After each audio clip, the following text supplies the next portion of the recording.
the team. So when they start this massive development, this expensive development, and you're a board member, you're also a shareholder, what did you know about this? I make him come and tell me, saying, no, nothing. Terrible. And we're going to see what no, that put another part, like a spike in the check here, no, we're going to say. We're going to see what's going to happen now because... Ministry of Education, 902 billion with a B, unaccounted for. The Ministry of Health, 695 billion, unaccounted for. The Ministry of Labor and Social Security, 53.4 billion, unaccounted for.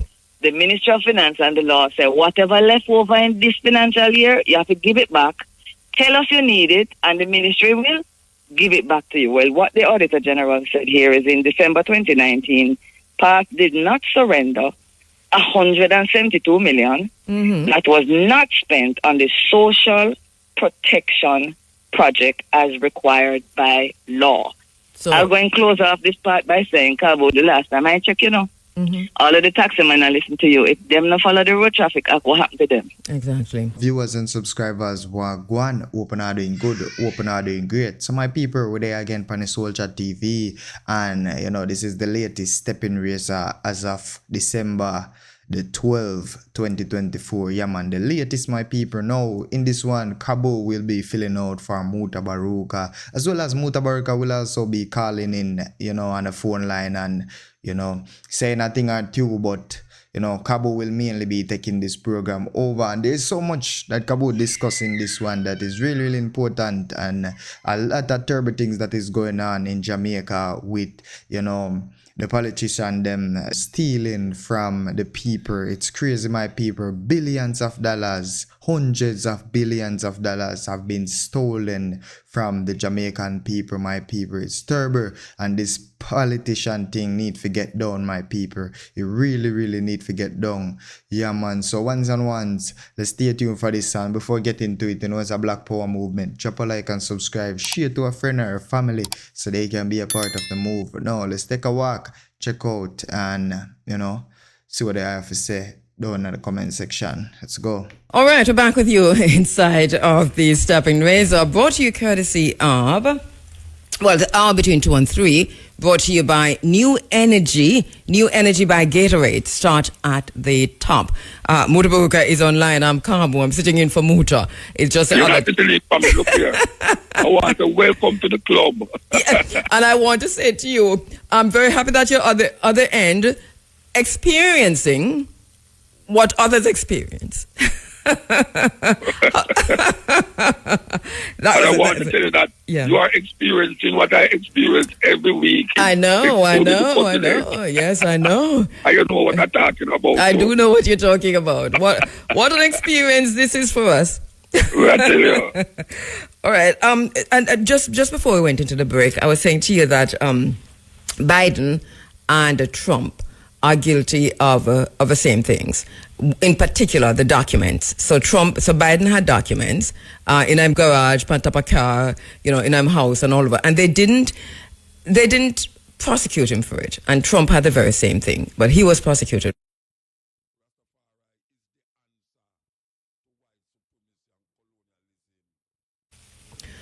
But if it is what is a crime? It's a crime to remove the documents.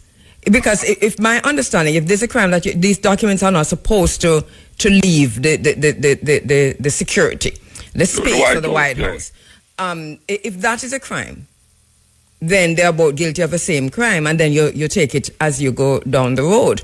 So and both are presidents. Both of them are. Along the road. Yes, I know. And then try to get rid of them too. And try to get rid of some of them. Like Hillary Clinton destroy her... No, we're not talking about Hillary Clinton. We're talking about the two men. No, I know we're talking about the two men, but I'm saying that, the Department of Justice has been weaponized again. I'm not, do not get me wrong, because I am not taking up for Donald Trump. I'm just saying that justice must at least appear to be fair when it comes to them. But they've weaponized the Department of Justice against him. Whereas, I don't know about that. What about and it's not Republican Democrat, because the war against Iraq, for example, I mean, Tony Blair in England and George Bush in the United States. That and was Dick Cheney, the training. Yeah. Dick Cheney, the wicked one. And what's happening now? And look at what's happening now with Blinken and all. These people are criminals. It doesn't matter what side they're on. Terrible. And we're going to see what happens now with Syria and them something, you know. That put another part, like a spike in the cake, you know, where we're going to say. We're going to see what's going to happen now because Turkey, they're around the corner there. I watch them, you know. As you said, Turkey is the one that broke the deal. Turkey is the one that actually broke this deal between Somalia and Ethiopia. You know. Also, Turkey is the one that led that invasion of Syria. It's very interesting. Syria, yes. I know them go back to the people again. Them in the people like the Kurds, them and them. Yes. Boy, I'm tell you, that thing. The NATO's the head of NATO. I was just seeing it as I was coming in, is warning that we should be getting now into war mode. People are not to sit on their laurels because World War III is already happening. And so that we're supposed to be thinking within the context of war as opposed to peacetime. This is no longer peacetime. It's interesting. Very interesting. And I want to tell those people that we have been on the brink of World War, of Jamaican war, long time with these politicians out there, so you know, yes, because they might get them don't realize they're worried about the problem with them youth, they will gun them, you know, that, and they might get to use them in them terrible position there, you know. Yes. I don't like the parents now look at people are all right. We agree say parents now deal with them business, you know, but it's the society it's okay for the parents them to deal with something, food, clothes and shelter. And try to send them to go to school.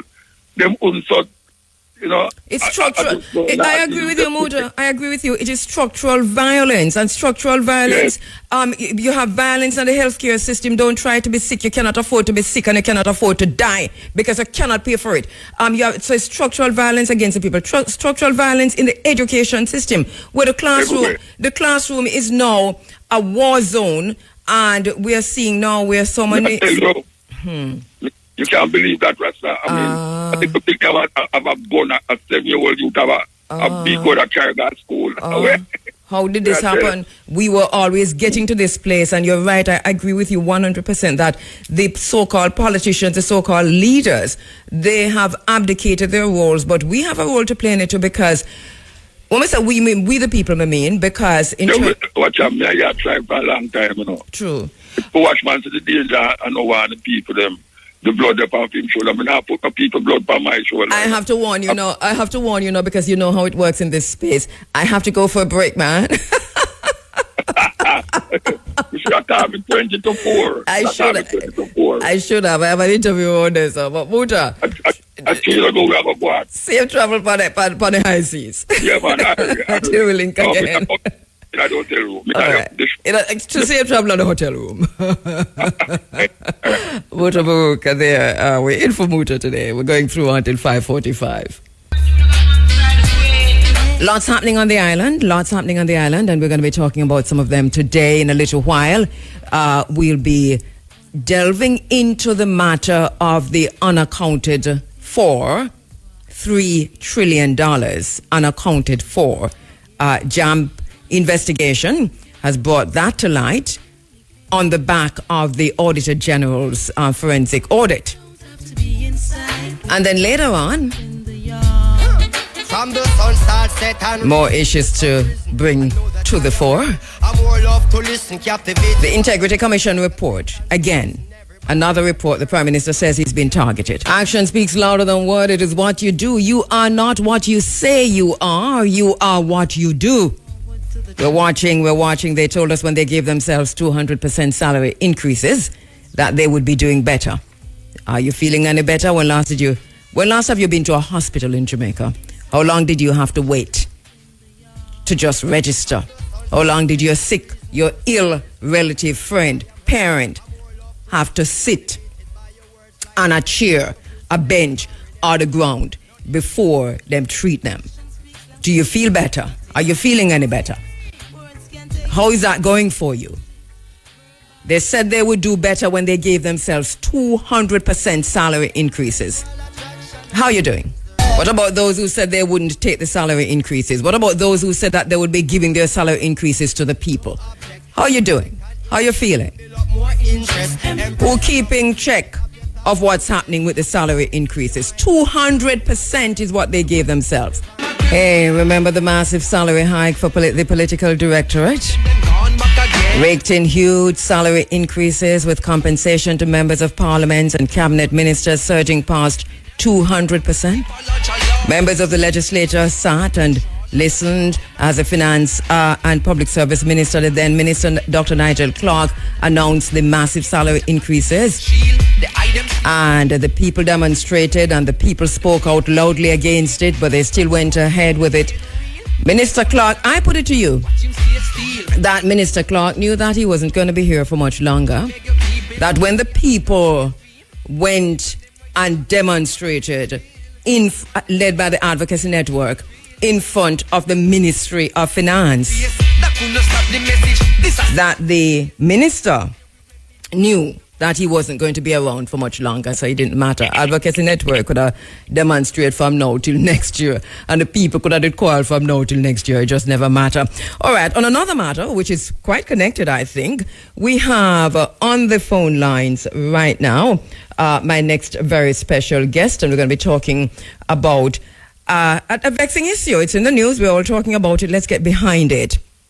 Jeanette Calder is a founder and executive director at Jamaica Accountability Meter Portal, JAMP. And we have been hearing about the $3 trillion unaccounted for coming on the backside of the Auditor General's report. Jeanette, thank you so much for joining us inside of the Stepping Razor. Thank you so much, my sister. No problem. I think this is my first time, so it's really good for me to be here. Thanks for having me. There you go. All right. I'm going to ensure we have a talk with Muta, because here's the situation. Jeanette, give us a background on this $3 trillion, the background to that, because we're hearing from the Minister of Finance, and she said that this is not missing. I know JAMP didn't use the word missing. You said unaccounted for. But first of all, the background. Well, the background is, I think, the context is who is the Auditor General of Jamaica and what do they do on behalf of the people of Jamaica. I think that has to be made clear before we can appreciate what the findings are. Mm-hmm. So we all pay taxes and we all want public goods and services. There is no business that can thrive without government doing well. Mm-hmm. There is no neurosurgeon, no farmer, no teacher, none of us. Mm-hmm. So the Auditor General steps in after the government has, spent the money that the Parliament, let me back up, the Parliament of Jamaica, KABU, does two things in the context of this conversation. They approve the budget that the different ministries and public bodies recommend and say, we're looking 12 months ahead. What do Jamaicans need for the next 12 months that the government needs to provide? Yes. The only reason a government exists is to do what? To attend to the needs of the society, to serve us.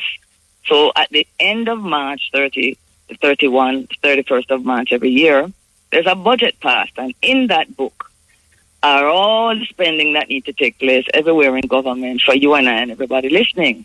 Now, naturally, just like it is in the private sector, and anybody here who have a big business to a small business, if somebody is spending your money, KABU, don't you have to get a report at the end of that year to tell you what the manager has done with it, and that all is well?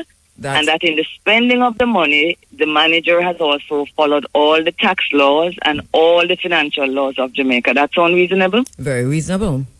So same way, so no matter how small the business or big the business, is no different for the government of Jamaica. Why? Because the government is not spending their money.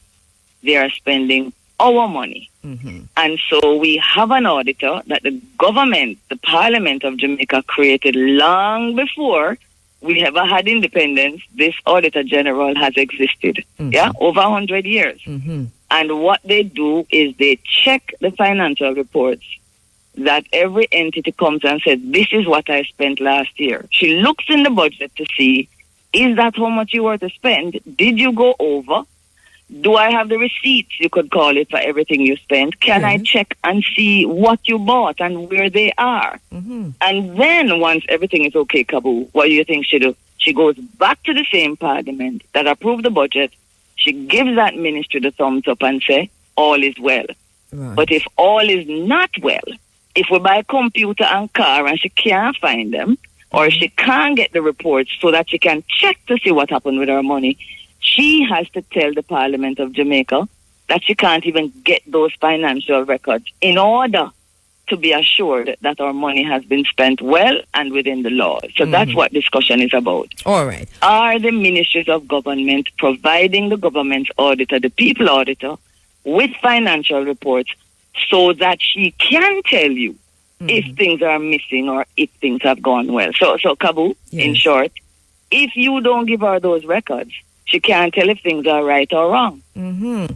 So JAMP is saying over the last 11 years, there are some ministries in government and some departments in government that have received public funds.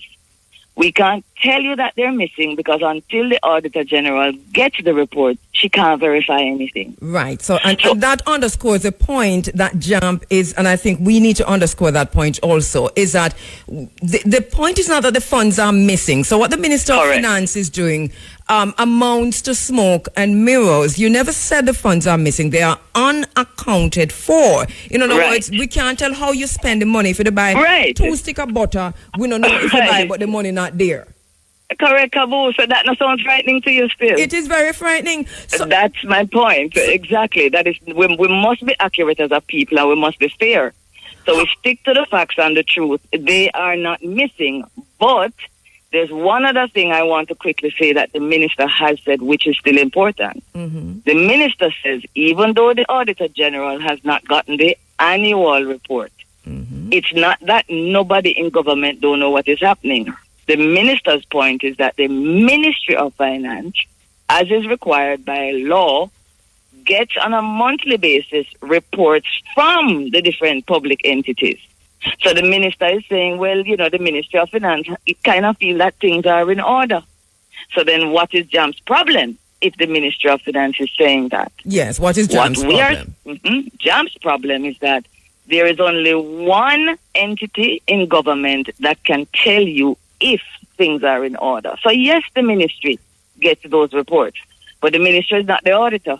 The Ministry of Finance doesn't perform the task of what, for example, I just described to you, where if we spend $15 million buying computers, the ministry doesn't go and check to see where are those computers, are they in operation, or are they sitting down in a warehouse for 2 years, which is an example, a literal example, KABU, of the things that the Auditor General has found. The ministry doesn't do that. That's not the ministry's job. So then it doesn't. So the fact that the minister gets a report, the minister is not the one doing the checks and balances. You get the report and the report going to a file and it gone. You said that's what you spend. The ministry takes you at your word. Who is responsible for now ensuring that report, what is in that report, is what actually happened? Correct, that it is factual, that there is no make-up story, that the laws have been followed. The only one department of government does that for us, and that's the Auditor General. And the Auditor General is saying what?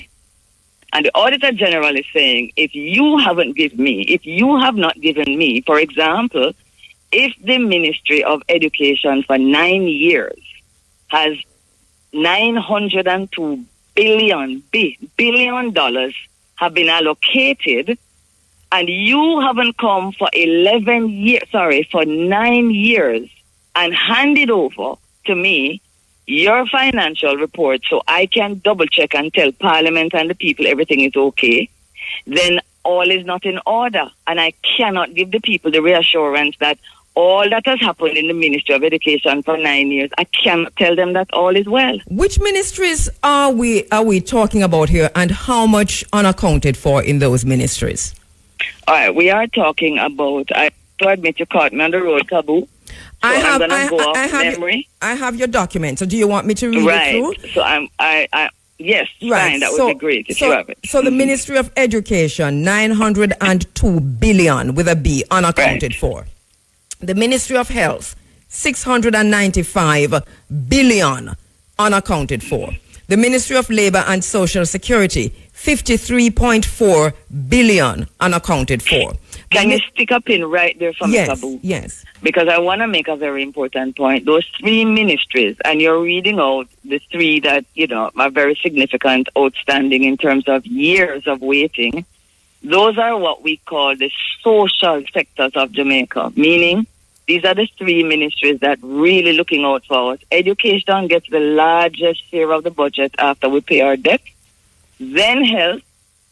And Labor and Social Security takes care of who, KABU? The vulnerable in our society. Of course. The pensioners, the disabled, and the poor. Yes. So you are looking at the three top offenders are the three ministries. If they have to get it right to help the people of Jamaica, those would be the three ministries. Go ahead.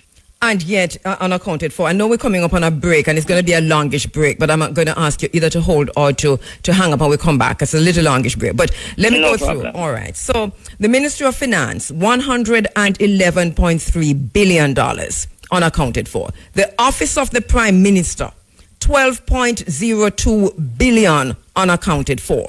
The Parliament, $6 billion. The Forestry Department, $8.6 billion. The Jamaica Constabulary Force, $152 billion. The Department of Correctional Services, $36.9 billion. And the municipal corporations, $10 billion. It's frightening, Jeanette. I agree with you. And what is also, I know you're running to the break, but I'll leave your listeners with this. What is even more frightening is that every single year, the Auditor General has told our parliamentarians what you just heard as frightening. We expect our parliamentarians on both sides of the fence to be frightened enough to do their job. This has continued to happen to a large extent because the Parliament of Jamaica is not properly monitoring government and not holding government to account. And that is also frightening. Let us leave it there. We have a longish break. I'm not quite sure what our producer told you to do. But if you can do, it's going to be about 8 minutes or so, or you can hang up. They can call me back. All right, so we'll call you back. Rather than. Thank you so much. Thanks much. Mm-hmm. In this segment of the program, we continue our discussion with the founder, executive director of the Jamaica Accountability Meter Portal, Jeanette Calder. Interesting information coming out. And Jeanette, just the responses so far from listeners. I mean, my phone is literally blowing up because people are beginning to understand. Yeah, people are beginning to understand. One of the questions coming in, though, before we continue the conversation is, what's the difference then between unaccounted for and missing? All right, I'm going to give you a very practical example, KABU, because one of the things I had mentioned in passing is that when government receives the money, they have to buy assets, things to make them function. And there are rules in government, as you would imagine, that you have to record when you bought it, what the value was, and who you assign it to. Yes. KABU, you ever walk into government and see what look like graffiti on everything, what do the desk and chair and numbers? Yes. You ever noticed it? Yes, of course. Right, that is how the Auditor General checks them. I don't like it. It look like graffiti. But what they are ensuring is that whatever is bought can be traced. Yeah. So, for example, I'm looking here at the Ministry of Labor and Social Security, a report from the Auditor General that says, this is to answer your question, I'm not deviating. Yes. An audit report, this was her 2020 annual report to Parliament. And she's talking about an audit she did in September 2018. And it says, the audit found that purchases of fixed assets, and as I said, computers, cars, chairs, whatever, valued at approximately 20 million were not recorded. They never write it down in the register what them used the $20 million to buy. So if it's not recorded and the Auditor General can't tell exactly what you bought, she can't say it is missing. Would you agree? Agreed. Exactly. So that is the analogy. So there's it's the same principle, KABU, as the money. If you do not give me a report of what you have done with the money, I can't say that the money was stolen or missing. And let's be reasonable with the government. Are we getting police services? Do we see the doctors and nurses being paid? Yes, there's a problem right now. Have teachers been paid for the last 9 years? Of course. So if I say to you that the 902 billion that was allocated to education over 9 years is not missing, you can't believe that. Because what? Government been running school, KABU, so they must have been spending the money. No, so? No. Yeah, man. They are spending the money. They have not run off with 902 billion. No, I'm not saying all of it. I'm not saying all of it, but I'm saying look at the condition that our schools are in.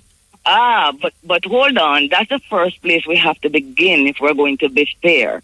The word out there is that the 3 trillion is missing. The 3 trillion represents all of the money of those 10 entities, which is why I want to start at the place of saying it can't be missing as in the 3 trillion because we are getting services. Now the question is, has some of it gone missing? For those of us who have read the newspaper article on the media's coverage of our conference, you will see the analogy that I have. I am in my office, KABU, and I have 10 roll of toilet paper in the bathroom. If 2 missing, you can see that? Yes. But if I have 1,000 in the pantry, in the storage, and 2 missing, can I see that? And it's a very good example because I used to work in a government place, and I know how the tissue used to go. All right. Because tissue and paper and all manner things. And but soap I and all of that. You yes. That bigger things than that have disappeared. There's an audit report that I still am shocked at where 443 computers disappeared. Nobody called the police. Nobody told the Auditor General, and those are things that you shouldn't have to tell anybody. So these things really do disappear, KABU. What I'm saying is, if you get a whopping amount of money and $2 billion is missing, it might be harder to find that if it's 100 and something billion you're getting. It's only the Auditor General. What I'm saying is you can't see that easily because services are being received.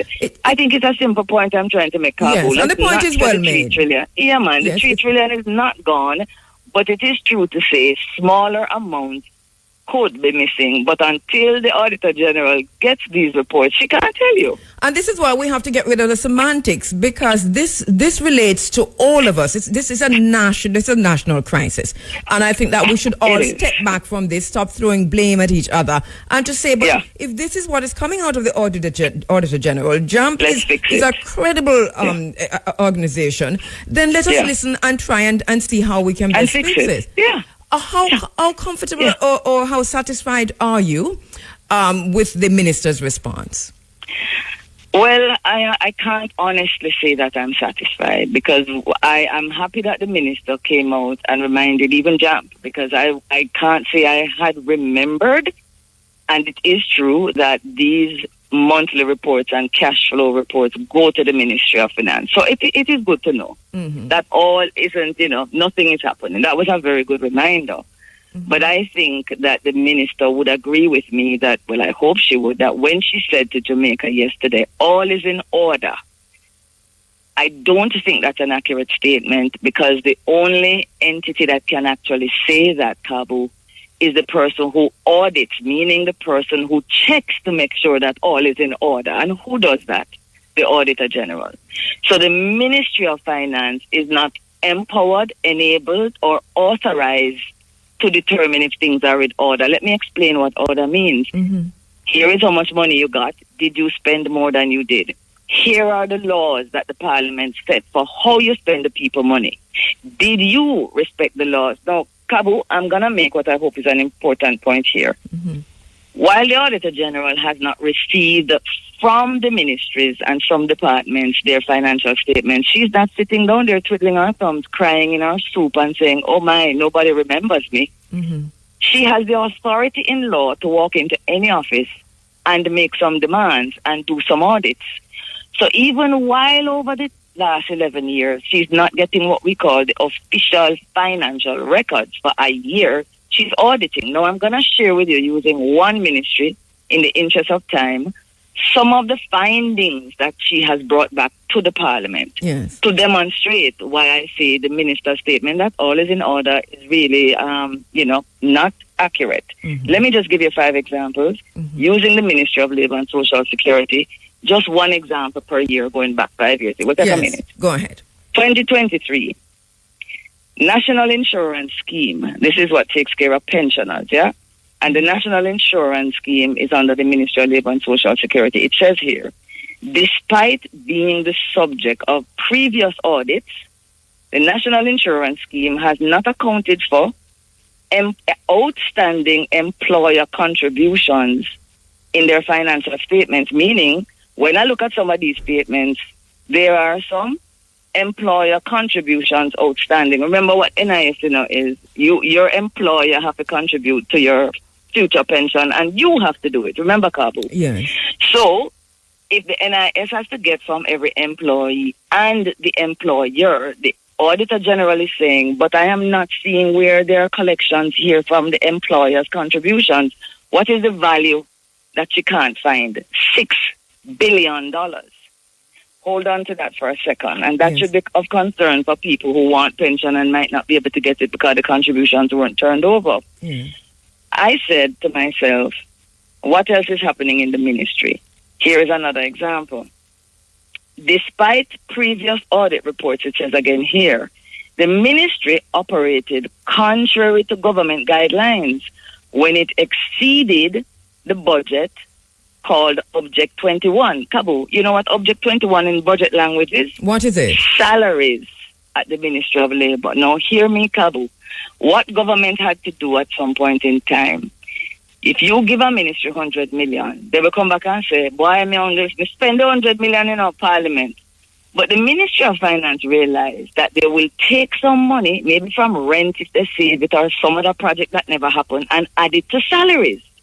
You follow me? I'll give you 2 more examples. Where we were is I was sharing that there was a practice among some entities, not all, in the past, where if government, as you know, happens sometime, KABU, them announce a project and the project not really come off this year, but you did get the money allocated, right? So the law said, well, what used to happen is sometimes when there is extra money, the permanent secretaries might move funds from one area of the budget and put it to salaries, yeah? Give people more pay. The ministry said, no, you can't do that. That's not what we approved. So the ministry put it in the law or in the regulations that if you are going to move money from one part of your budget, let's say to a project, to go pay people more salary, you cannot do it without the Minister of Finance's approval.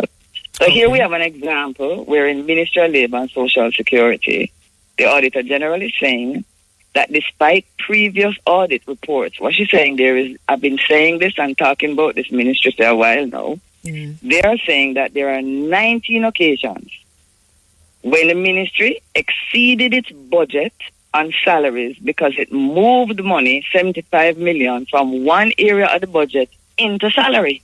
That is not allowed. Okay. So I'll give you one last example. I can put my hands on it because I find this one to be interesting, but it basically is tied into, for example, what we were talking about before. Let us say there's a project that government announced.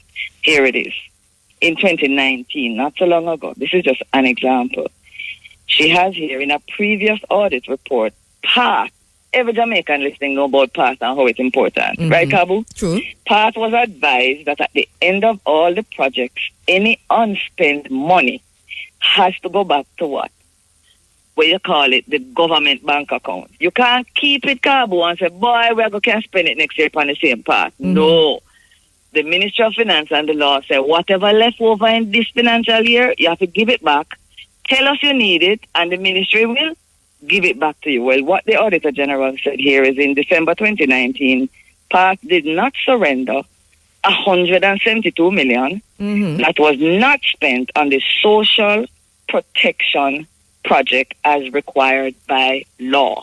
So I'll go and close off this part by saying, KABU, the last time I checked, all of the taximen are listening to you. If them not follow the road traffic act, what happened to them? Exactly. There are consequences for action. There are consequences for action. Absolutely. And we're talking here about laws that are being broken, and these laws are put in place, KABU, to protect our assets, to protect our money in order to protect our future. So that is why I'm not totally satisfied with what was said at the post-cabinet press briefing. Okay, all right. So what is JAMP asking for now? What would you like to see going Well, we know that what we are sharing with the public is not new. These reports are required to go to the parliament, and they go there. The committee that is responsible, KABU, you see it in the news all the time. Your listeners have heard of the Public Accounts Committee. Yes. This is PNP, JLP, both sides of the house, sitting down and reviewing these reports, supposed to hold them to account. It's clearly not happening. Mm-hmm. So JAMP has started, send a letter to your Parliament and MP campaign. And there's an ad in the newspaper section A where you can see where to go. But just so that you know, you go to our website, www.jampja.org. Yes. Go to what we do. You will see citizens campaign. You will find it after that. Mm-hmm. And what is that asking? It is saying to the people whose salaries we doubled last year, don't forget that, KABU, that it is their job to hold government to account. So we want three things. Tell us how this happened and continued for 11 years when we are paying you to deal with it. Tell us, Parliament, how you are going to hold government to account. And we don't want announcements. We want a plan of action with timelines so the people can follow it and track it. And last, KABU, we want to know how you're going to hold the public officials to account that are responsible for this, what I consider to be a betrayal of the people's trust. Mm-hmm. Three things. So everyone who's listening now, wondering, what can I do? Outraged about this, concerned about this, you can get actively involved in impacting the situation, changing it for the better, which is to say, go to the JAMP website, which is www.jampja.org. Yes, and then what again? Repeat for me, please, Jeanette. Then you go to, at the menu, it says, what do we do? Because what we're doing is we're getting in touch with Parliament. So go to what do we do? When you touch that, you see a drop down, you see citizens campaigns. Click the first one you see, and you will know what to do from there. What it will do, which is a very powerful thing, KABU, yes, it asks your MP, what are you going to do about this, MP? Because I'm paying you to fix this.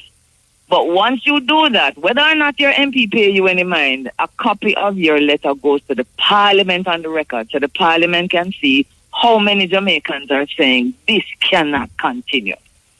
Okay.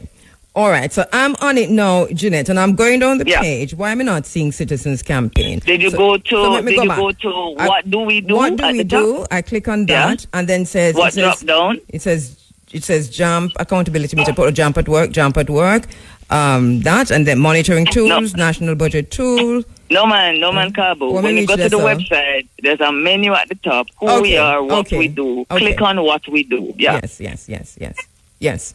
All right. Okay. Yeah. So click on what we do. Yeah, that link is there. And when that drops down, just look down. You're going to Citizens Campaign. All right. So there you go. This is basically what we need to do from now. Because we can talk about this, we can be outraged, we can talk about in the taxes on the road. But what do we do? How do we make a difference? Let me close with this, KABU. Yes. They work for us. When you vote for an MP, it's a work. When they knock on your gate, it's a job they're asking for. They work for you.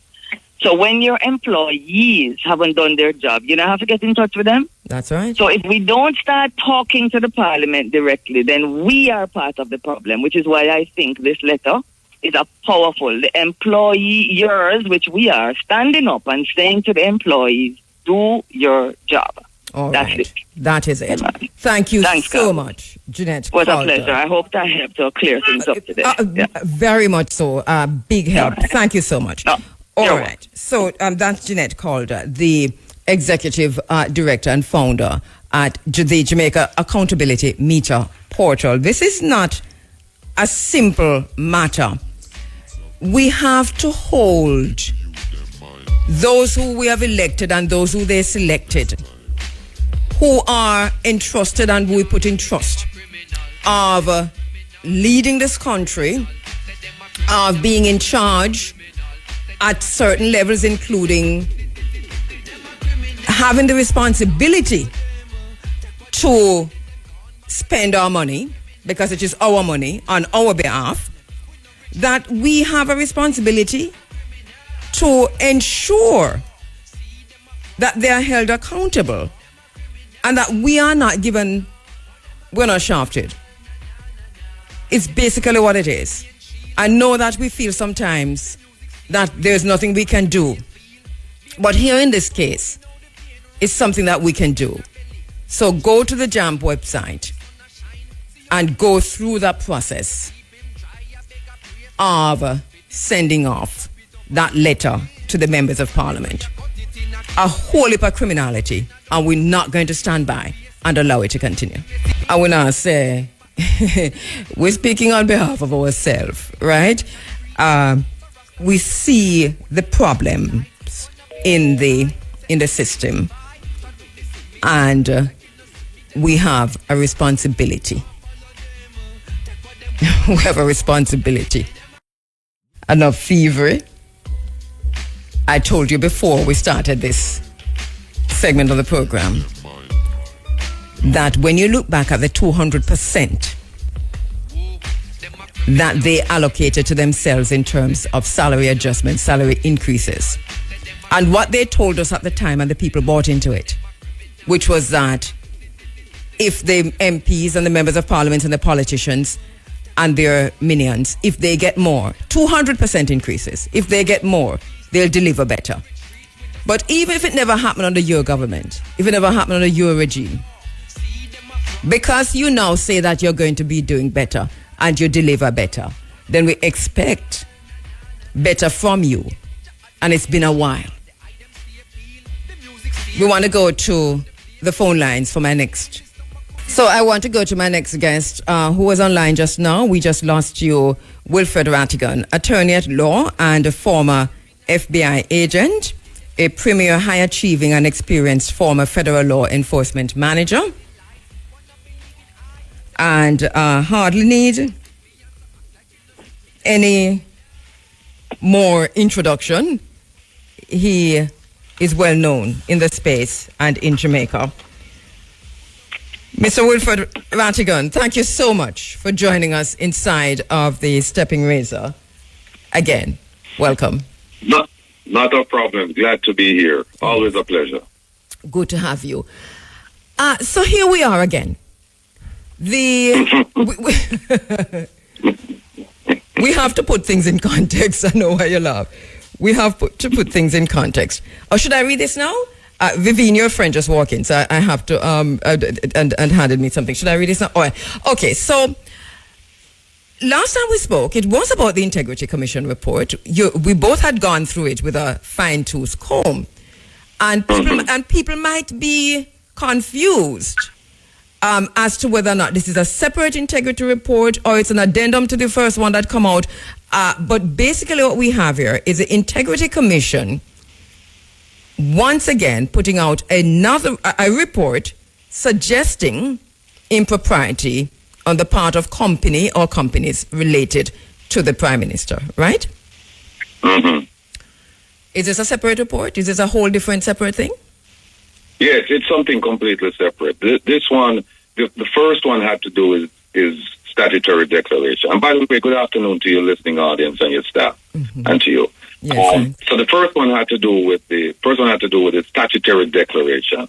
This one had to do with somebody making a complaint or snitching to the Integrity Commission, saying that the Prime Minister owned a piece of property and that construction was being carried out not in compliance with permits issued by KSAMC, and that blueprints were sent to the KSAMC office. One set of blueprints, and then another set was given to the contractor. That was the basis of the investigation. So it's two separate investigations. Two separate investigations. Yes. You have gone through the second report. Yes. What is the Integrity Commission saying in a process summary? Summarize for us. What is the Integrity Commission? What the Integrity Commission is saying, and they didn't go far enough, I might add. Yes. What they're saying is that that permits were issued for the building of apartments or townhomes 2 bedrooms, four townhomes in 2 buildings, and each townhome was supposed to have 2 bedrooms. And when the Integrity Commission did a check, they found that each apartment had 4 bedrooms, which was in violation of the permits issued. And they interviewed the contractor. They interviewed 2 of the 3 directors. One of whom is the Prime Minister's sister. The other is his partner, his business partner. His son is also interestingly, he's also a partner in that company called Estate Bridge, but they didn't interview him. So what they did at the very end, they said, listen, there was a clear violation here. There was a willful violation. There was an intentional violation. And so what their recommendation was to the KSAMC to take action, and also to the Prime Minister to assist with the enactment of legislation to tighten up the laws governing permits, and also to increase penalties for people who willfully violate. This had nothing to do with if you're in the Prime Minister come up and jump up like Bunny Rabbit and say, "Oh, I'm being targeted." KABU, that's nonsense. Well, let us talk about that, because we have to take everything into consideration. So the Prime Minister, on the back of this report coming out from the Integrity Commission, has said this feels as if I'm being targeted. A lot of people can identify with that, because we just had one that, we spent so much time on and then just dropped it. But here we are again with another one. So the Prime Minister saying that he's been targeted. Is there any basis on which a Prime Minister can say, as far as you have seen going through the report as an attorney at law, former FBI agent, is there any basis for the response of the Prime Minister to the report that he, the Prime Minister, is being targeted? Just one thing he didn't say, KABU, he didn't say unfairly targeted. There's nothing wrong with targeting someone if there's evidence to believe that the person is involved in some prohibited or unlawful activity. There's nothing wrong with that. Are you saying that the Integrity Commission, I know you can't speak for them, but from reading the report, are you suggesting that probably they think the Prime Minister is involved in prohibitive activities? No, the basis of the complaint upon which they acted was that he was involved, right? Okay. So they got that, saying that property that he owned, construction was going on in violation of issued permits. So they have to look into it. Are you also saying that there is no basis for the Prime Minister's response, that I'm being targeted? Exactly, and I'll tell you why. Yes. I'll tell you why. Because at the time that the permits were issued, and I stand 100% behind this statement I'm making now, at the time the permits were issued and at the time the construction began, the Prime Minister had a business interest in Estate Bridge. Okay, when from your investigations, sorry, say that again? Through his company called Imperium, which is the only person in that company. All right, so Imperium came up before. Okay, so break that down for us. When were the permits issued? I'll give me 1 second here, because I have the report in front of me. Okay. The Prime Minister, right, here's what happened. The Prime Minister had a company called ADMAT, and I'll just breeze through it. He had a company called ADMAT in St. Lucia. We won't go into the reasons why he dissolved that company, but it was dissolved, and then he took all the assets of ADMAT and he put it into a company called Imperium. Now, keep in mind that ADMAT owned a property in Jamaica, and all of that went into the company called Imperium. Then there's another company called Estate Bridge, which is a company that through which the development was done in Beverly Hills. Mm-hmm. At the time that the permits were issued, the Prime Minister, through his company Imperium, because he didn't do it in his personal capacity, like he said, Andrew Holness is putting, X amount of dollars in there. He did it through Imperium, and keep in mind that Imperium was completely owned by the Prime Minister. Nobody and him, never another company there. It's him alone. Yes. Right? And at the time when they formed that company, he was a majority shareholder. He had 5,001 shares. Yeah. He transferred some of those shares in January 2021, it transferred 1,000, and then in October of 2022, it transferred 4,001. Right? When he transferred, before he transferred 4,001, while he was still the majority shareholder, the permits were issued to Estate Bridge to develop the land, and also construction had begun. Give me 1 second, I'll just tell you. I know time because is why this has to be clear. So I see what has happened to our colleagues at the RJR group, that they have had to gone out ahead and apologize to the Prime Minister for comments. Why? Because they missed. There's one word they should have put there, and it would have escaped all of this nonsense. If they had said, property owned by the Prime Minister. If they had put property previously owned by the Prime Minister, because presently he's not involved in it. At least on paper, he's not involved in it. So when the Prime Minister said, "Look, I'm not a director, I'm not an owner," when he's saying that now, he's absolutely correct. But the question should be asked, Mr. Prime Minister, when the permits were issued, did you have a business interest in this development? And the answer would be yes. And they said, Mr. Prime Minister, when the construction started, sir, did you have an interest in it? The answer would be yes.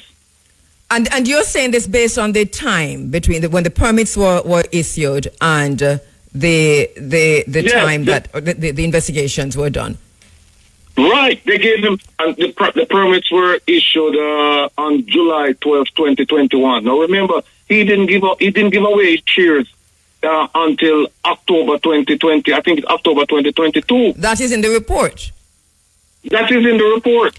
All right. So the Prime Minister has to answer that question. For me, I always talk about the optics. All right. So, but this goes beyond the optics.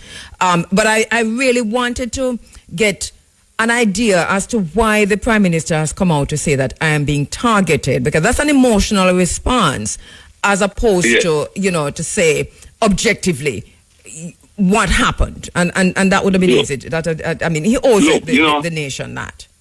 Pablo, I'm a firm critic of the Integrity Commission. I applaud them when they need to applaud. So am I, as you know very well, yes. Yes. Yeah, and what happened here is that if I were in charge of the Integrity Commission, I would have interviewed him. They did not interview him. I would want to hear him talk about what were the circumstances that led to the issuance of the permit, and when the building started, what was his perception of what was supposed to be built. I would have asked him, and I would have also asked his son, who was who's a shareholder. His son is a shareholder and also a director. I would have asked his son is 21 years of age now. But I would have asked him, young man, what was because you're a board member, I know, so you have to know where I'm going.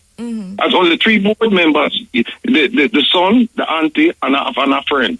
Yes. Right? I would have said to him, so when they start this massive development, this expensive development, and you're a board member, you're also a shareholder, what did you know about this? I make him come and tell me, say, no, nothing. But you know what you could have laid that. I also hear, though, from the company Estate Bridge, and correct me if I'm wrong, their response is interesting, because they're saying what the Integrity Commission is accusing them of, that is not true. That is outside of, which is the type of breaching the license or the permission or the permit. This is my understanding. And this is what I'm saying. Did you hear that? Are you picking that up, or this is just me misunderstanding the whole thing? No. Whether them say it or that is your perception, it's incorrect. And I'll tell you why. Because they interviewed Norman Brown, who's also a shareholder and is also a board member. And when they interviewed him early this year concerning the Prime Minister's statutory declaration investigation, right? And they asked him about this piece of property, And when they asked him, he said that it was supposed to be 4 townhomes, each townhome having 4 bedrooms. And he did that in writing. And they interviewed him recently, a few months ago. I think it was in October they interviewed him again. And when they presented the statement to him, they asked him first, and he said, it's supposed to be 4 townhomes, 2 bedrooms each. And they said, okay, earlier you said 4 bedrooms, 4 townhomes, 4 bedrooms each. Here's your statement. What do you say now? And them choke him. Him start come up with all kind of fool and start talk about, well, it should have said 4 bedroom. My earlier statement should have said 4 townhomes, 2 bedrooms each. Because the question is, are you lying now, Mr. Brown? Are you lying now, or did you lie then? Because your answers are different. Your answers concerning this particular subject, and the questions asked of you, we elicited 2 different responses, and they cannot be both true at the same time. Cannot. Okay, so with the limited time we have, so putting on your attorney at law hat, your FBI agent hat, what exactly is happening here, and how do you see this panning out? Well, what happened is that the Integrity Commission, they didn't interview the Prime Minister, didn't interview his son. They should have. Now what they've done is they referred it to KSAMC to say, look, you need to tighten up, and they referred it to the Prime Minister, and they're asking him to try to enact legislation. The same thing they did with the Barnett case, the man who get the permit to build 12 one-bedroom, and he built 6 two-bedrooms and 6 three-bedroom apartments, right? And what did they do in that case? The Integrity Commission went to the corruption prosecutor for prosecution of the matter. She said no. Then they went to the DPP, and the DPP referred them to the KSAMC. So that's why in this case they went back, and the referral to the Prime Minister is the exact referral that they made in the Barnett case. They said, please help us and just help Jamaica and just come through with some laws to protect the environment and protect this and protect that. No, you know what was interesting in that case, KABU? Mm-hmm. In the Barnett case, right? Remember now, in the Barnett case, they went to the corruption prosecutor. She said no. Then they went to the DPP, and she said no. And then sent it to the KSAMC. Now the question I have for the Integrity Commission is this: when they conducted the investigation this year, and they determined that the Prime Minister had 4 bank accounts that he didn't tell them about, and they referred prosecution, and the corruption prosecution said no, why didn't they seek an opinion from the DPP? Last year, when they finished the Westcon investigation of the Prime Minister regarding the awarding of contracts to people that he did business with, and the corruption prosecutor said no, why didn't they go to the DPP and seek an opinion from her? We have to leave it at the questions, Vatican, because we're totally out of time. But thank you so much for that deep dive, and I'm sure I'll be talking to you some more on another program about this very issue, because this is fluid. This is ongoing. Thank you so much. Always a pleasure. Thank you. Be well. Bye-bye. And it's 4:49. KABU in for Muta, and thank you so much, Courtney Mack. How you doing? I'm good. Is what this playing, yes, Courtney? You leave something playing, yes, sir? No, I hear one. That one there for hear one. Yes, I hear one. Or if it be my own, I never put nothing in that. No, man, hear one was always there. My one out. We're gonna check that thing there. Yeah, that's a bit. I soon double check it. Right, because we're gonna check and say who is on the turntable. Yeah. Right. Mackie. Yes. TikTok, mm-hmm. I heard that story in the music news. Yes. With what's happening with TikTok in Canada. Obviously, we see what's coming out of the United States. Absolutely. So what's the final thing with the US? Do you know what's the final? Well, US they have given a January date to say effective that date it will be banned. I mean, there are still things on the table. In the US as it relates to TikTokers, and it's not surprised that we see Canada being involved. As you know, Canada and US, is like, domino effect as it relates to. Well, Donald Trump just says it's the 51st state of the US. That's what it's. And, there you go. And Justin Trudeau is the governor of Canada. There you go. So, yep. You don't have to question Canada's action as it relates to it. Suit. Yeah, this was just 7 days ago that they had, filed, as it relates to having the government wanting them to not be a part of the whole thing, and the judicial review wanted to be involved as it relates to the federal court in Vancouver. But I also heard you said, correct me if I'm wrong, that Canadians will still be able to access TikTok. Yeah. Well, currently they're still accessing it. Not sure what will happen, as it relates to when the final decision. But for now, everything remains the same. And I gather they're not looking at the January date as in what's happening over there in the US, but I wouldn't be surprised if later after that things might just happen to be the same. Yeah. TikTok really giving legacy media, mainstream media, a serious competition. Absolutely. We've been watching the social media for a very long time. Absolutely. TikTok is the first one. Yeah. That still has the potential to totally decimate legacy media, unless legacy media gets involved. You're right. We've seen, even more recently. I mean, this is just getting even wider and wider, and more persons in different territories. And like they said, they have also, moved their location to Singapore, and they're operating out of Singapore. I mean, as it relates to their platform, the headquarters, since 2020, and not China. Yeah, because that is the thing, isn't it? That they're saying that it is. Yeah, because the old. I mean, when you go check in deeply with really what's happening, I mean, it's just because of the fact that China created the app. The app was created in China, and as we understand, the U.S.-China relationship. Although I don't know if you saw the breaking news today, it is the mainstream media reporting that Donald Trump has invited Xi Jinping, who is the president of China, to his inauguration. Whether or not you'll accept that invitation is another thing. That's interesting. Very interesting, isn't it? Considering the narrative, and especially with what's happening now with TikTok. Yes. So how you see this playing out? Because one of the things that I have done in every space that I am at is to say Jamaican TikTok needs regulation. I was just about to make mention of what's happening in Jamaica as it relates to TikTok, because we have seen so many incidents, and as it relates to even crime and several things happening, people being killed on live, you're seeing it in action, and no persons are no longer, I don't know, ever since it got monetized in Jamaica especially, I realized that there's an increase in certain kind of behavior, and certain kind of persons being just using the platform, I believe, the wrong way. Yes, Jamaican TikTok is unique in that there's no other country that's doing what Jamaica is doing, which is they've made TikTok into a war zone. Yes. It is when we cuss my friend. Well, not my friend. This is a cast gangster. I cuss you till you're dead, and we get some gifts for it, and we get some money for it. Yeah. And we take the cussing from the virtual space into the reality. And begin to kill each other. This is serious for Yes, because persons are now seeing altercations that they saw it brewing from TikTok. Yes. Before it became a murder, for example.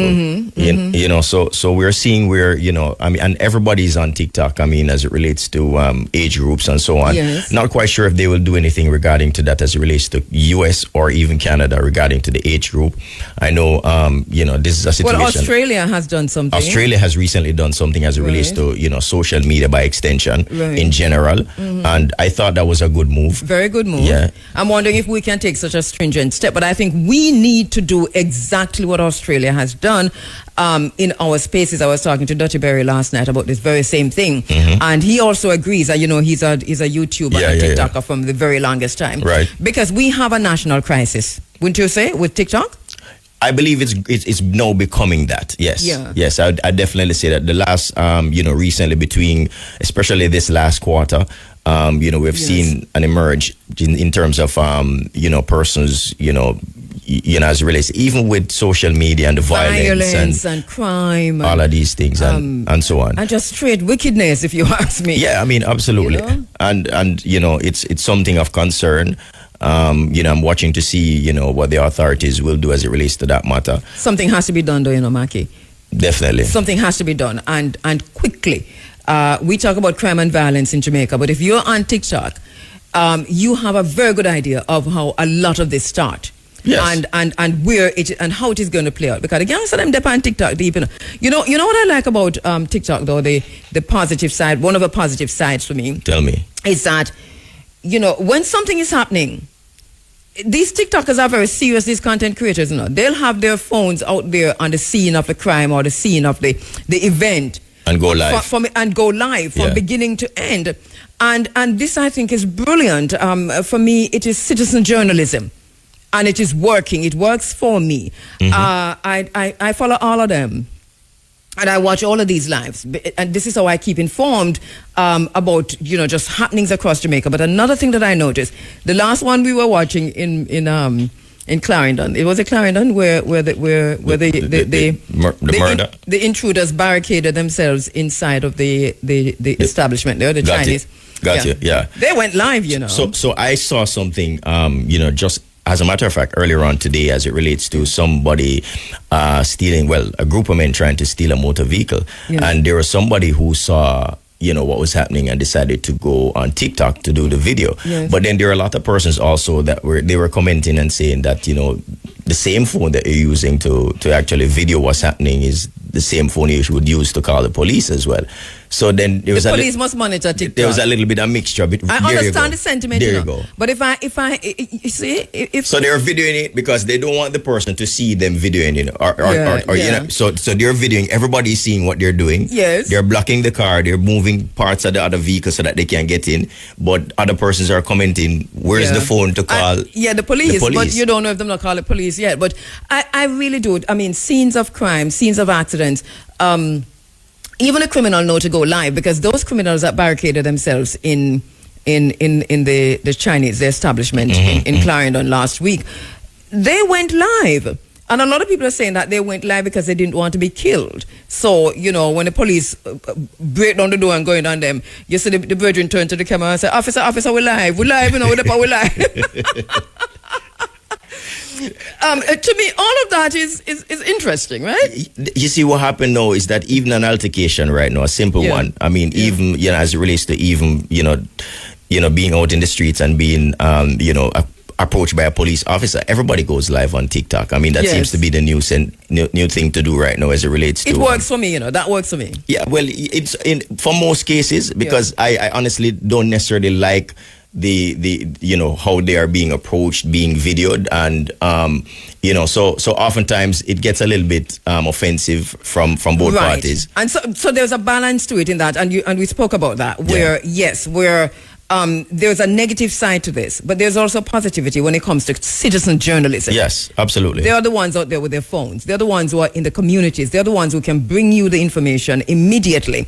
And sometimes, we usually say we have to verify, but they're right on the scene. Yeah. And the pictures are coming to you live, and they're doing their commentary to absolutely. In between bad words. Yeah, absolutely. So there's only one thing to it. I mean, persons tend to usually want to, so you don't get the starting of what really started the whole thing, but you'll get during. Yes. So oftentimes that's the only situation where.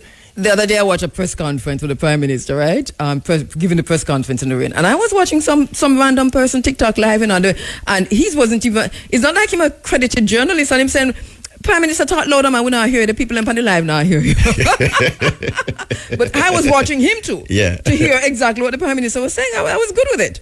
Yeah. I mean, listen, we're just in this time right now that, we have these different platforms, and if we want to be up to par, persons are watching stage shows on TikTok now. Yeah, man. Persons are just. So it has good and it's good and it's bad, but we need to regulate it in Jamaica. Absolutely. Regulate it. And where things are right now as it relates to the crime and the violence, we need to jump and rectify that situation. I agree with you 100%. Thank you as usual, Makika. You can see now, it is 4:59. Easy on the grapple. And then on the road now, this is a whole thing now, because this is a season again for drinking. And remember, we have a situation on the road now that is terrible. We're talking about the potholes. We're talking about the craters. The Prime Minister announced Spark. And I said in another forum on a Sunday morning that it sounds like a pretty good idea. And the plan for Spark is a long-term plan. I liked what I heard. What I didn't like was, because there's always something. But what I didn't like is that the Prime Minister also said that that there was inclusivity, in that communities were consulted and you determined which roads in your community would be fixed. And I think this is unfair. You can't leave that to the communities, because every road, every community in a terrible, terrible, terrible condition. What that means is that it is a responsibility, whether it is the NWA, the Parish Council, the Ministry of Works, it is your responsibility to fix the roads. It's smoke and mirrors. It's a 3-card game when you say you're going to the community and ask the people which roads to fix. I don't think you can find one community in Jamaica right now that don't have some terrible, terrible roads. So it's unfair, to say the least. It's a 3-card game. One thing for certain and 2 things for sure.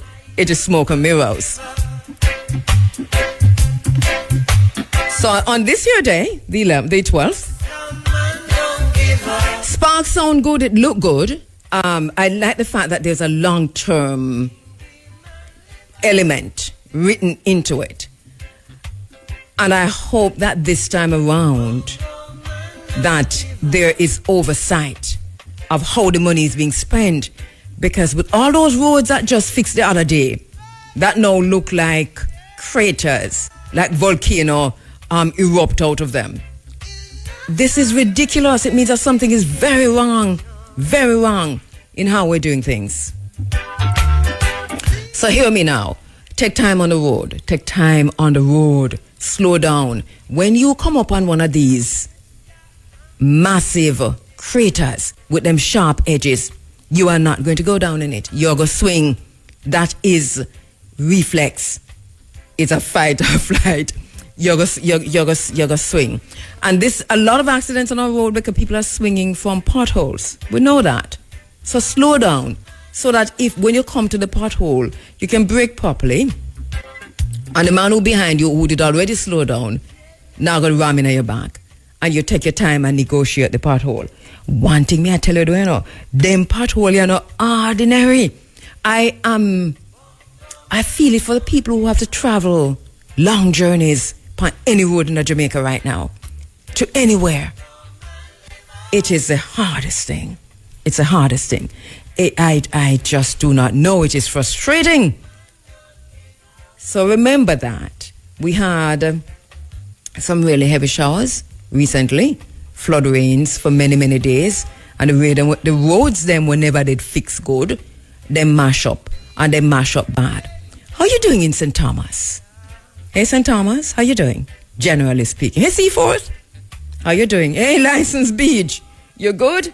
Remember, we did tell us that them all take that beach there, no? Them take it dead? I'm just saying.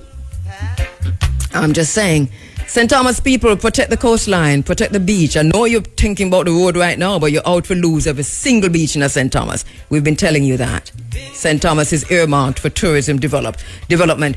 Portland is earmarked and is now. You see action, and the other day, you see on our social media pages, dancing and celebrating the ship that come into port. Remember, this is plantation tourism. It means that you are left out of it. It is not ecotourism. It is not community tourism. It is plantation tourism. It means you enter through the back door. You work little or nothing.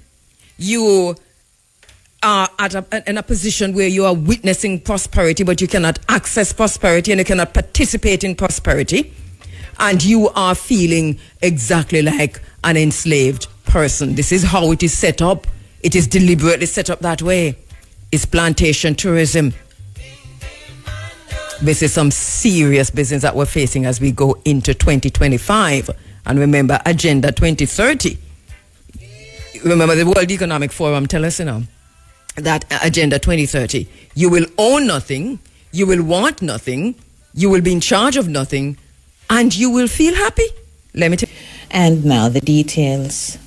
In the wake of this morning's tragic house fire in Westmoreland, which claimed the lives of 2 young boys, Prime Minister Andrew Holness has tasked the Energy Ministry with intensifying the distribution of solar lamps. It's reported that the fire was caused by a candle. In a statement this afternoon, Mr. Holness expressed sadness at the deaths of the 2 8-year-old boys. He said it pains his heart whenever he hears of children dying in house fires caused by open flame lighting. Mr. Holness said parents and family members have a duty to protect their children from the hazards of open flame lighting, such as candles and lamps, by ensuring adequate and effective supervision or avoiding its use altogether. The Prime Minister pointed out that several years ago the government began the distribution of solar lamps to assist families not connected to the Jamaica Public Service grid so they do not have to turn to open flame. He said in light of this recent incident, he had has directed the Minister of Energy to intensify the distribution of solar lamps as part of the energy poverty response. The ministry is also to fast-track the solar kit program so households that are not connected to electricity can have access to low-cost, easily deployed solar solutions. This morning, I gave a directive to Minister Vaz to intensify the program such that we will be able to provide not just a solar lamp, but a solar kit that could provide households that are energy poor, not connected to the grid, with the basic domestic energy capabilities, which would be to provide lights at night, possibly charge a phone, possibly carry a fan, and possibly a radio. The solar and battery technologies have advanced quite significantly and are quite affordable. What we will do now is to ensure that households that are not connected can apply through the Ministry of Energy directly or through the various elements of the government social welfare programs, whether it is through PATH or other programs. And the Ministry of Energy would review the household to ensure that they meet the set criteria, and then we would assist them. Mr. Holness said he is committed to reducing, if not eliminating, the incidence of avoidable loss of lives and to helping people access an increasingly better quality of life. The government of Jamaica, approximately 5 years ago, started a program of distributing solar lamps right across the country. We have gone through 3 or 4 cycles of distribution. Obviously, we have not reached all households that are not connected to the electricity grid. In today's day and age, it is really sad to hear children perishing in fires because of the use of candles and lamps and other open flame solutions. It is quite avoidable, and the government will intensify its efforts to help those households who do not have electricity and have to depend on open flames. Prime Minister Andrew Holness. Meanwhile, the Westmoreland Police are urging parents and guardians to avoid leaving children alone at home, especially if the household is using open flame light sources. Head of Division, Superintendent Othniel Dobson made the appeal following an early morning fire in Cullen, which resulted in the deaths of 2 young boys. Dead are Jamar Reed and Romain Powell, both 8 years old. The fire was reportedly caused by a candle. The Westmoreland Police is conducting an investigation into the death of 2 male students, Jamar Reed and Romain Powell, both 8 years old, of Culloden District in Westmoreland. The children died on Thursday, December 12, 2024, at approximately 12:10 a.m. in Culloden District. They were victims of a fire that destroyed a 3-apartment board dwelling house that they were occupying. Our investigation has so far revealed that the children were left in the house alone with a lit candle when the fire occurred. There is currently an adult male and female in custody in relation to this incident. Our investigation is at an advanced stage. The police is urging parents and guardians to be extremely careful where they leave their children, and they should not leave them around candles and other devices which may result in fire. Head of the Westmoreland Police Division, Superintendent Othniel Dobson, reported that the fire brigade was alerted to the blaze at about 12:10 a.m. It's reported that following cooling down operations, the bodies of the children were found amongst the rubble. It was not business as usual for students and staff at the Irwin High School in Montego Bay, St. James today. This as the school community has been plunged into mourning following the passing of grade 7 student Dina Salmon. Dina was struck by a Montego Bay Metro bus just outside the school's compound yesterday. She was taken to the Cornwall Regional Hospital where she later died. Speaking with RFM News, school principal Victor Newsom said trauma teams were called in to provide support today. Mr. Newsom lamented that both staff and students are trying to cope with the tragedy. She passed in last night into this morning, and since this morning at school we have the Ministry has sent in its trauma team, and other organizations have also sent in their team to assist with the counting of our students. We had classes up until 1 p.m. where teams came and the team came and they interact with the students and the teachers as well, and we were very grateful for that. They came, they visited all the classes, and the main focus was given to the class of the student who was involved trying to cope, and we're just hoping and looking for the best. Mr. Newsom noted that support is also being given to Diana's family. Our condolences again go to the family of the child and to let them know that the school is here to support them. We are actually on our way back from Westmoreland, where the child resided. We went to look for the family and to pray with the family. Principal of the Irwin High School, Victor Newsom. Family members of a 14-year-old girl who died at the Spanish Town Hospital, reportedly while giving birth, are demanding answers from the facility regarding the circumstances of her death. The teenager reportedly passed away on Tuesday morning after developing complications during delivery. The child's mother believes her daughter would still be alive if she was allowed to deliver the child via C-section. The family baby push. Me sign the paper, me say, no, please, don't cut me baby. Me beg the referral. The baby go a different place. Doctor go on strike and my baby. My baby dead. Spanish down, more answer. More answer for my baby. They make a 14-year-old baby we're in a deep distress. Go to a long, hard labor. The mother of a teen girl who died at the Spanish Town Hospital. This afternoon, a group of the teen's family members and friends converged at the entrance of the Spanish Town Hospital, voicing their concerns regarding her death.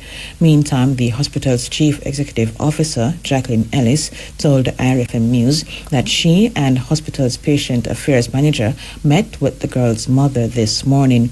She said the hospital's clinic team also met with the mother yesterday. Ms. Ellis said the hospital is saddened by the unfortunate situation which occurred after the patient developed complications from the birthing process. As it relates to the allegation that the teen's death was linked to a shortage of medical staff, the CEO noted that there were 27 consultants covering the facility, so the strike would not have impacted the patient. She assured that a thorough investigation into the circumstances surrounding the tragic death is underway. Ms. Ellis added that the organization is providing full support and assistance to the affected family during this difficult time. A standoff between People's National Party PNP councillors in the Clarendon Municipal Corporation and Jamaica Labour Party Mayor Joel Williams led to the abrupt end of the corporation's monthly meeting this morning. The standoff followed a debate over who should assume the position of Mayor of Mipen. PNP councillors are of the view that the mayor should be chosen from amongst them. The issue came about following last month's by-election in the Inenton division when Delroy Dawson defeated the JLP's Suzette Barton. His victory resulted in a tie in the number of PNP and JLP councillors with 11 councillors each. Speaking with RFM News Today, PNP Minority Leader and Councillor for the Hayes Division, Sian Barnzo, stated that the PNP councillors plan to table a motion addressing how the corporation will function amidst the tie. Barnzo also underscored the PNP stance that a mayor should be appointed from their side, given that they secured the popular vote. He insisted that this issue must be addressed before any progress can be made on the matter. The mayor make reference to clause 61 subsection 1 of the act to admit council-elect Dawson to take the vote in office. So we've asked that if that's the clause, then how he came about it, because the act itself is silent as it relates to by-election, how you go about swearing of a council who contested a by-election. I rose to ask the mayor that at served notice last week meeting that this week we will be moving a motion on the matter as it relates to the tie that now faces the corporation as it relates to how we govern. The mayor decided that he will only take it as is on the order paper, which is the second to last item. I was trying to get him to understand that this item also links with the swearing of Councillor Dawson, and we just need to have it aired out now before we move any further with the order paper. But he wouldn't allow us to go, and all the PNP councillors stood in a form of protest, and he couldn't restore order back to the council, so he abruptly adjourned the meeting. Minority Leader in the Clarendon Municipal Corporation, Sian Barnswell. Police are working with local and international law enforcement agencies to identify those responsible for the illicit shipment of guns, gun components, and ammunition discovered at a wharf in Kingston yesterday.